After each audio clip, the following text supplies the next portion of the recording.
Hepatitis रोग हूँ liver संक्रमण। लिभर विभिन्न प्रकार संक्रमण होता है जेपरिक भाइराल कारण लिभर संक्रमण हो पारे। ये भाइराल कारण गुड़िक मध्य hepatitis A, hepatitis B, hepatitis C, hepatitis D और हेपाटाइटिस ई एगुड़ा प्रमुख कारण। सेहीपरि नॉन भाइराल हेपाटाइटिस मध्य अल्कोहलिक हेपाटाइटिस जोटा कि अल्कोहल होता है।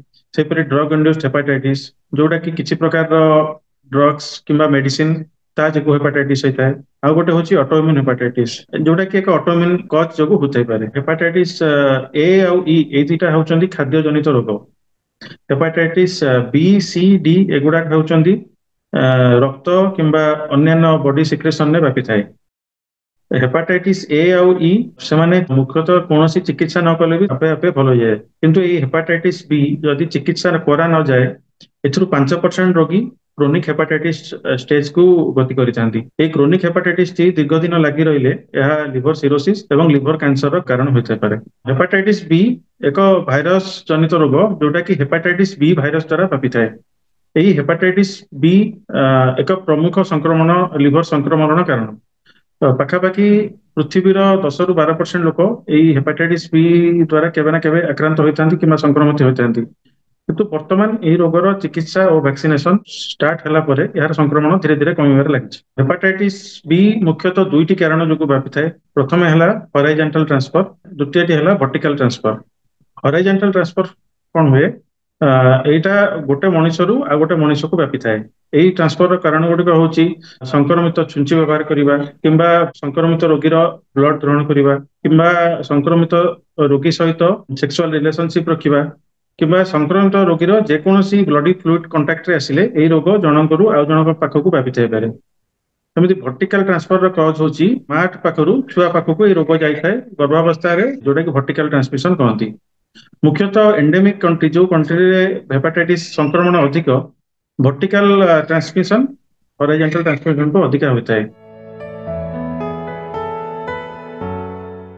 जो माने हेपाटाइटिस बी रोग संक्रमित होता से पाखापाखि 95% लोक एटा आपे आपे हेपाटाइटिस बी बॉडी रू क्लीयर हो जाए। बॉडी इम्यूनिटी द्वारा आपे आपे क्लीयर हो जाए।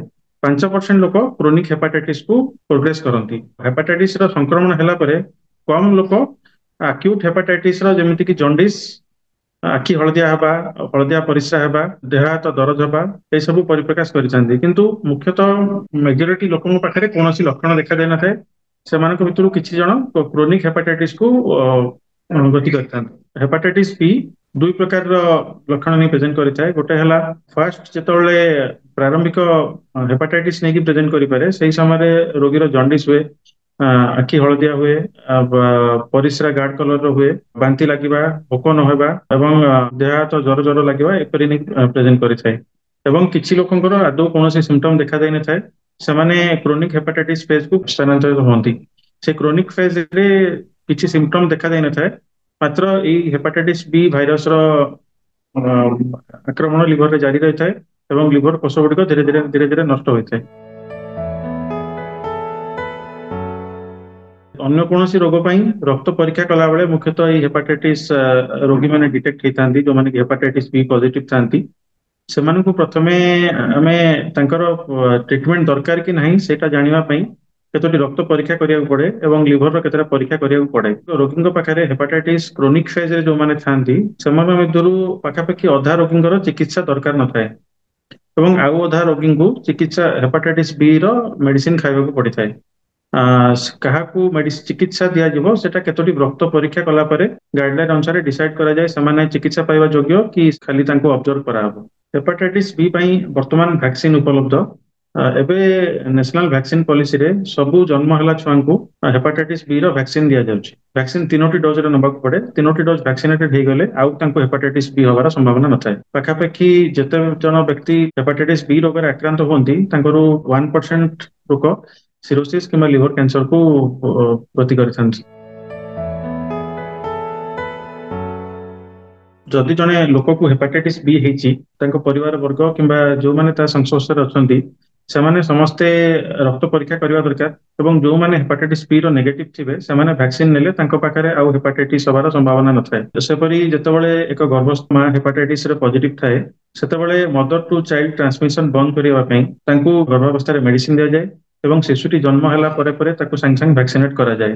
ହେଲେ ମଦର ଟୁ ଚାଇଲ୍ଡ ଯୋଉ ଟ୍ରାନ୍ସମିଶନ ହୁଏ ସେଟାର ସମ୍ଭାବନା କ୍ଷୀଣ ହୋଇଯାଏ। ଏ ହେପାଟାଇଟିସ୍ ବି ର ଔଷଧ ସାଧାରଣତଃ ଦୀର୍ଘ ବର୍ଷ ଯାଏଁ ଖାଇବାକୁ ପଡେ। ଯେଉଁ ଖାଦ୍ୟ ଗୁଡିକ ଲିଭର ପାଇଁ ହାନିକାରକ ଯେପରି ଆଲକୋହଲ ହେଲା କିମ୍ବା ବେଶୀ ଫ୍ୟାଟି ଫୁଡ ଯୋଉଟା କି ଅଲଗା ଫ୍ୟାଟି ଲିଭର ଏଗୁଡା ସବୁ କରେ ସେଗୁଡାକୁ ଆଭଏଡ କରିବାକୁ ପଡିବ।